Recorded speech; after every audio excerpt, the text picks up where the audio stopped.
Okay, dígwyd, chwnas y tá tú. So tá couple of ceist an seo. Okay, I'm going to talk you through all of these questions. Okay, they are taken from sample papers, and they're like the ones you did in your mocks. Okay, so just see how you get on with these. Okay, task a hain, leif hiskent. Okay, so tá fógra an seo, fógra, an advertisement. So féchar an fógra, rivery Sheila. Okay, agus tá ólas an sin. Bun beog, dúnanál, sládmhara go mór, siúl inis. Okay, where is it? What is this? What is this an ad for? What it's been advertised? Féchar an Victor. Rivery, cad é rivera? Okay, rivera glúne, rivery deska, console clihi, tablet.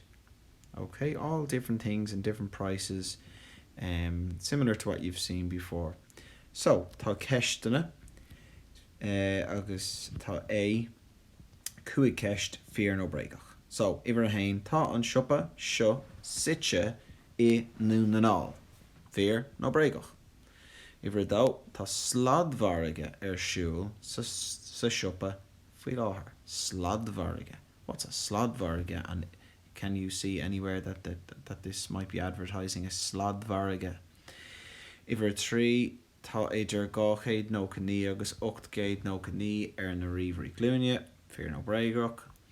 Tá idir €10 agus 9 caní euro na cáblaí. Is féidir leat an riverí agus na formalig a ceannach líne. Okay, so just have a look there and see fear no breigach. A B and sin, céim price atá na console clihí. Agus C, cad an iver telephone sa siopa. Okay, answer those questions and you have done task iver a hain. On a what? Task iver dó. Okay, cad is hanam den Colleen seo. Beyonce. Alright, so task dó, féchar an bóstair, agus fragar na Ceisteanna. Okay, so you've got loads of information here all about this person in the picture and what she is doing and where she is going, and we see words like ticket and deal and price and all of these words that you have seen before. Okay, so lots of information. You need to be able to understand what the question is asking you and answer it. So A, cá háit a mai ceol curmacha Beyonce siúl. Okay, cá háit. You might even look up one or two of these words and see what they mean if you forget.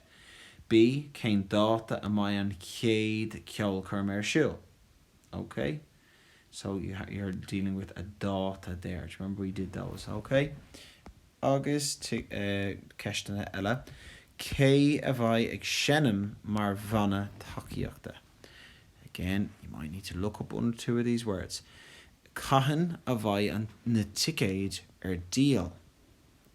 Okay, cahan, that word cahan. Again, we need to be able to understand these question words that are being asked. Okay, so you have 3 options there. By na ticéid deal an éanú lá déag de bhí feabhra, an dara lá ón dara lá déag de bhí feabhra, ón tríú lá déag de bhí feabhra. Okay, cén conial speisialta, cén price luig gá áit agus wahlad féin. Okay, so answer as many as you can of these. Okay, that's task giver dó. Now, task giver 3. Okay, like you've seen before, this is a scríb teachtareacht chuig de chara. Okay, now you have done these before, but just to give you a little bit of a helping hand, you have here nachana an seo. Okay, these are going to help you do this. So deal with the chara wahlad. Have a look at those and see which ones you can use in that. Okay, another component of task 3 is these guys here. Okay, so remember we did these before, and we need to match them up. So the example that's done for you there is Albert a 3 and Arch ulvarige. So you have to say which one of these sentences matches up to these. So aber tiver 3, it says Cianíonn daoine bia an seo. Cianíonn, to buy. Daoine, people. Bia, food. An seo, here. People buy food here. And where is that? That is the ulvarige. So you need to write in where they are in the picture. Okay? So, there you go. That's Altiver 3. Altiver Cahar, Taskiver Cahar is Leif Hishkent, Leshin Galín Shaw, Katie Taylor. Okay? So, Ceisteanna and Shane, August Ceisteanna and Shaw. Okay, some of them are the tick the box ones that you have to say what it's asking you. Okay, Kane Price here in the ticket. There's a lot of the similar things that you've seen in the previous questions. Okay, you're doing really, really well now. You thought to Jane of Uber Íntaach an seo. Okay, so fake she is task giver cuig. If you're feeling brave and you want to give this a go, I invite everyone to go on and just try your best. Okay, so task giver cuig. V to fein agus the wrong thuras sira in éireann. Scríamh alt i gcóir irish leabhar na scoile ag cur síos an tíre sin. So write a little alt, which is a paragraph or an article for your irish leabhar na scoile, which is your school magazine. And write, where did you go?